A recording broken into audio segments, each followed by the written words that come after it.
بسم اللہ الرحمن الرحیم۔ السلام علیکم ورحمۃ اللہ وبرکاتہ۔ HRM 627 کا پہلا اسائنمنٹ ہے اور اس اسائنمنٹ کے 2 آبجیکٹیوز ہیں۔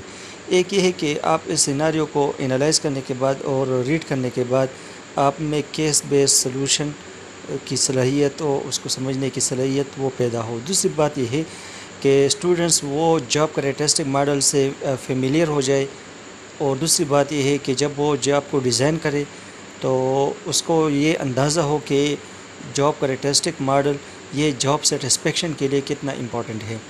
تو یہاں پہ انہوں نے آپ کو ایک کیس دیا ہے کہ اسد یہ ایک آرگنائزیشن کا HR مینیجر ہے اور وہ اپنی جاب سے مطمئن نہیں ہے کیونکہ وہ اپنی جاب کو میننگ فل سمجھتا نہیں۔ اس کے پیچھے وجوہات کیا ہے؟ پہلی وجہ یہ ہے کہ اس کے جو ریکمنڈیشنز ہیں وہ امپلیمنٹ نہیں ہوتے۔ وہ تجاویز دیتا ہے لیکن جو مینجمنٹ ہے اس کی تجاویز کو وہ نافذ نہیں کرتا، لاگو نہیں کرتا، اور جو مینجمنٹ ہے اس کے ساتھ اس کا برتاؤ اچھا نہیں ہے۔ یعنی جو مینیجرز ہے، ٹاپ مینجمنٹس ہے، وہ مسٹر اسد کے ساتھ ان کا رویہ اچھا نہیں ہے۔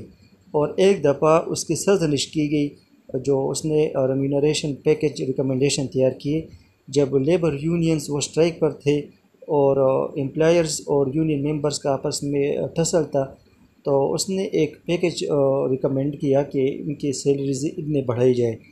تو لیکن انہوں نے جو امپلائرز ہے، جو ٹاپ مینجمنٹ ہے، انہوں نے اس کی سرزنش کی کہ آپ کا جو پیکج ہے، جو ریکمنڈیشن ہے، جو تجاویز ہے، یہ غیر مؤثر ہے۔ اسی وجہ سے ان کے درمیان جو امپلائرز ہے اور یونین ہے، لیبرز تھے، ورکرز، ان کے درمیان معاملات وہ سیٹل نہیں ہوئے۔ اب اچھا پرابلم کیا تھا؟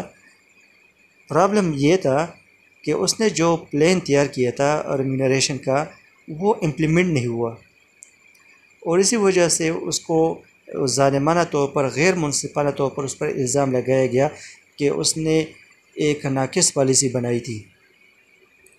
اچھا، in his career as an HR manager with this organization, he has been involved in endless planning with no concrete action taken in the right direction۔ وہ بیچارہ منصوبہ بندی کرتا ہے لیکن اس کی پلاننگ کو، اس کی پالیسیز کو امپلیمنٹ نہیں کیا جاتا، اور وہ اس آرگنائزیشن میں کافی ٹاسک کے لیے ذمہ دار ہے۔ مثال کے طور پر امپلائی کمپنسیشن پلانس کے لیے، اسی طرح بینیفٹس مینجمنٹ کے لیے، امپلائی ریلیشن کے لیے، مانیٹرنگ آف امپلائیز کے لیے، اینڈ مینی مورز۔ اور ان تمام چیزوں کے لیے ڈائیورس اسکل چاہیے، اور وہ اسکل کا استعمال کرتا ہے لیکن وہ اپنی پالیسیز کا امپیکٹ نہیں دیکھتا۔ اور اگر ہم پاسٹ میں جائیں تو کافی امپلائیز نے اس کی پالیسی اس کو کرٹیسائز کیا ہے کیونکہ جو اس کی پالیسیاں ہے یا مسٹر اسد ہے وہ ان کے ایکسپیکٹیشن پر پورا نہیں اترتے۔ حالانکہ ان کو جو امپلائیز ہے ان کو یہ پتہ نہیں ہے کہ یہ مسٹر اسد کی غلطی نہیں ہے بلکہ یہ مینجمنٹ کی غلطی ہے کہ وہ اسد کے جو پلانز ہیں ان کو لاگو نہیں کرتے، ان کو امپلیمنٹ نہیں کرتے۔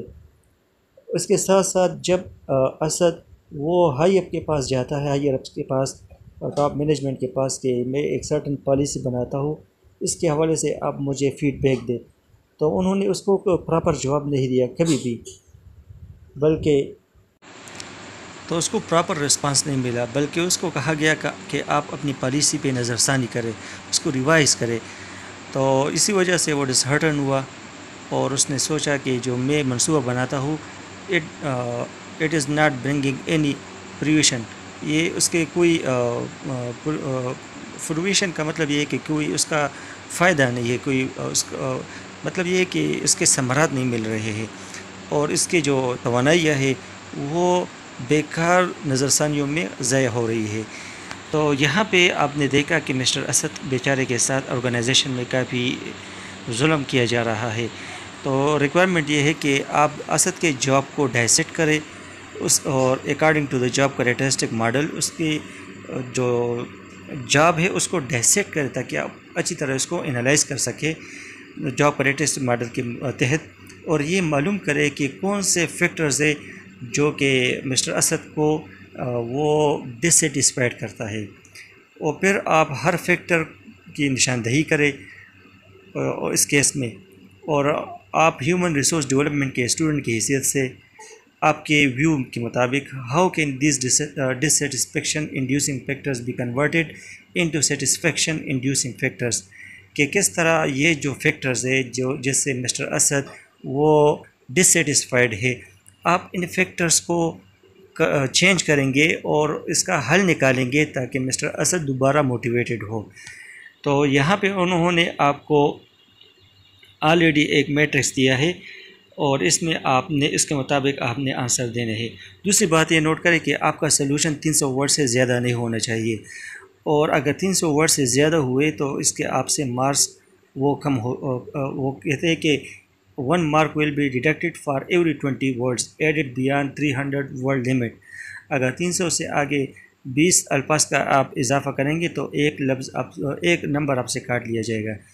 یہاں پہ انہوں نے آپ کو آلریڈی ایک ٹیبل دیا ہے، اس میں آپ نے یہاں سے معلوم کرنا ہے جو فیکٹرز ہے، جو ڈسسیٹسفیکشن انڈیوسنگ فیکٹرز ہے Asad job according to job characteristic model, وہ آپ نے آئیڈینٹیفائی کرنا ہے، اور پھر آپ نے اس کا سلوشن پیش کرنا ہے کہ یہ جو فیکٹرز ہے ان فیکٹرز کی وجہ سے مسٹر اسد وہ ڈسسیٹسفائیڈ ہے، وہ موٹیویٹڈ نہیں ہے۔ اس کا سلوشن یہ ہے کہ اگر آرگنائزیشن یہ اقدامات اٹھائے تو مسٹر اسد دوبارہ موٹیویٹڈ ہوگا اور اس کی پروڈکٹیوٹی میں اضافہ ہوگا۔ اچھا، یہ بات نوٹ کریں کہ میں نے صرف آپ کے سمجھانے کے لیے یہ لکھا ہے اور آپ نے غور سے اس کو اسٹڈی کرنا ہے اور اپنے الفاظ میں لکھنا ہے۔ میں نے جسٹ آپ کو صرف آئیڈینٹیفائی کرنا ہے کہ یہ فیکٹرز ہے، یہ پرابلمز ہے اور اس کا سلوشن یہ ہے۔ تو میں نے شارٹ لکھے ہیں، آپ اس کو 300 ورڈز تک لکھیں اور اس کے جو سینٹنسز ہے اس کو چینج کریں۔ نمبر 1 یہ ہے کہ top management never implemented mister Asad recommendations. تو اس کا کیا اثر ہوا؟ یہ پرابلم ہے، کیونکہ ٹاسک آئیڈینٹی یہ ہے کہ یہ ایک امپورٹنٹ کریکٹرسٹک ہے جاب کریکٹرسٹک ماڈل کا، اور اس کا مطلب یہ ہے کہ ایک بندے کا جب ٹاسک کمپلیٹ ہو جاتا ہے تو وہ مطمئن ہو جاتا ہے۔ تو اسد وہ تجاویز پیش کرتا ہے لیکن اس کو لاگو نہیں کیا جاتا، تو وہ یہ سمجھتا ہے کہ اس کا جو کام ہے وہ بے معنی ہے۔ اگر آرگنائزیشن اور مینجمنٹ ان کی تجاویز کو امپلیمنٹ کرے تو وہ یہ فیل کرے گا کہ اس کا جاب وہ میننگ فل ہے اور وہ سیٹسفائیڈ ہوگا اور موٹیویٹڈ ہوگا۔ دوسرا جو فیکٹر ہے کہ مینی امپلائیز کرٹیسائزڈ ہم for not making good policies, کیونکہ وہ ان کی توقعات پر پورا نہیں اترتا، ان کا خیال یہ ہے، حالانکہ مسئلہ کچھ اور ہے۔ جو مینجمنٹ ہے وہ ان کی پالیسیز کو، جو مسٹر اسد کی پالیسیز ہیں ان کو لاگو نہیں کرتا۔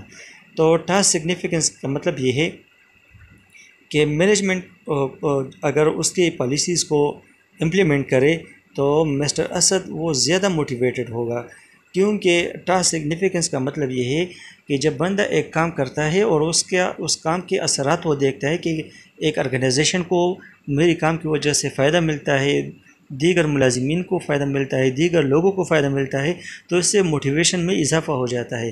لیکن یہاں پہ اگر ہم دیکھ لیں وہ کام کرتا ہے لیکن اس کے تجاویز کو امپلیمنٹ نہیں کیا جاتا، اسی وجہ سے وہ اس پالیسیز کے آؤٹ کمز کو، امپیکٹس کو نہیں دیکھتا، تو اسی وجہ سے وہ ڈسسیٹسفائیڈ ہے۔ تو آرگنائزیشن کو چاہیے کہ اس کے پالیسیز کو وہ امپلیمنٹ کرے، تو اس سے اس کے جو مسٹر اسد ہے اس کے موٹیویشن میں اضافہ ہوگا۔ تیسری جو ہم فیکٹر کو دیکھ لیں وہ یہ ہے کہ he is responsible for many task and uses diverse skill but he can not see the impacts of his contribution to the organization. وہ کئی کام کرتا ہے اور اس کے لیے وہ کئی اسکلس کا استعمال کرتا ہے، لیکن پھر بھی اس کے جو کنٹریبیوشن ہے اس کے امپیکٹس وہ نہیں دیکھتا آرگنائزیشن میں، تو اسی وجہ سے وہ اداس ہے اور مایوس ہے۔ تو اسکل ویرائٹی، جب ایک جاب کے لیے مختلف قسم کا اسکل ریکوائر ہوتا ہے تو ایک امپلائی کا کام جو ہے نا وہ زیادہ انٹرسٹنگ ہو جاتا ہے اور امپلائی بہت موٹیویٹڈ ہوتا ہے، کیونکہ ایک کام کے بعد دوسرا کام، دوسرے کے بعد تیسرا کام، اس کے ساتھ ساتھ وہ اپنے اسکلس کا استعمال کرتا ہے۔ لیکن یہاں پہ دیکھ لیں مسٹر اسد وہ مختلف اسکلز استعمال کرتا ہے لیکن اس کے جو کنٹریبیوشن ہے اس کو تسلیم نہیں کیا جاتا اور اس کے ریکمنڈیشن کو امپلیمنٹ نہیں کیا جاتا، اسی وجہ سے وہ سیٹسفائیڈ نہیں۔ اگر آرگنائزیشن میں اس کے جو تجاویز ہے وہ امپلیمنٹ ہو جائے تو وہ سیٹسفائڈ ہوگا، اس کا جو موٹیویشن ہے وہ بڑھے گا۔ چوتھا، he faces the unpleasant attitude from top management and was reprimanded for the ineffectiveness of his remuneration package recommendations۔ یہ دیکھ لے کہ اس کے ساتھ جو مینجمنٹ ہے ان کا رویہ ٹھیک نہیں ہے اور اس کی سرزنش کی جاتی ہے ادارے میں، تو اس کو ہم کہہ سکتے ہیں کہ اٹھانومی نہیں دی گئی، وہ اپنے کام کو آزادانہ طور پر نہیں کر سکتا، اس کو اپنے کام پر کے اوپر اتھارٹی نہیں ہے۔ اگر آرگنائزیشن اس کو انڈیپینڈنس دے، اتھارٹی دے، فریڈم دے، تو وہ زیادہ رسپانسیبل ہوگا، زیادہ موٹیویٹڈ ہوگا اور زیادہ سیٹسفائڈ ہوگا۔ آخر میں اگر ہم دیکھ لیں، top management never gave proper response to Asad but instead as to revise his policies. Top management نے اس کو کبھی پراپر رسپانس نہیں دیا، بلکہ الٹا اس کو کہا گیا ہے کہ آپ اپنی پالیسیز پر نظر ثانی کریں۔ تو اگر ٹاپ مینجمنٹ اس کو کنسٹرکٹیو رسپانس دے، فیڈ بیک دے، تو مسٹر اسد وہ موٹیویٹڈ ہوگا، سیٹسفائڈ ہوگا، اس کی پروڈکٹیوٹی میں اضافہ ہوگا۔ تو یہی میں نے آپ کو 5 جو فیکٹرز تھے جو کہ جاب کیا ہے، جاب کریکٹرسٹک ماڈل کے تحت، تو میں نے آپ کو آئیڈینٹیفائی کیا اور اس کا سلوشن آپ کو پیش کیا۔ صرف آپ نے یہ کرنا ہے کہ اس میں چینجز کرنے ہیں اور اس کو 300 ورڈز تک یہ آپ نے لکھنا ہے، 310، 315 یا 308 تک یا 290 تک، لیکن 320 یا 340 تک لے کر نہیں جانا ہے، اس سے آپ کے مارکس کم ہو جائیں گے۔ اور جہاں پہ آپ کو کچھ کنفیوژن ہو تو آپ کویشچن کر سکتے ہیں، آپ کمنٹ کر سکتے ہیں، انشاءاللہ میں آپ کے کمنٹ کا جواب دوں گا۔ اللہ حافظ، السلام علیکم۔